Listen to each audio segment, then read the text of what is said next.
grabe ha. Ganda, nakita ko. Diyan ko yung picture natin ha. Sa akin naman, hindi siya nakadikit sa dingding. Pero nasa ano yun, nasa side table ko kasi yun. Naka-ano pa yun. Naka-frame pa yun. Pero sige na, huwag mo nang ano. Pikit ka na lang. Pikit ka na. Sige po. Sige. Pero pag pikit, dapat nakaharap ka sa akin. Pikit ka.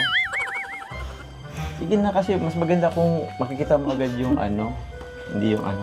Okay, pikit na.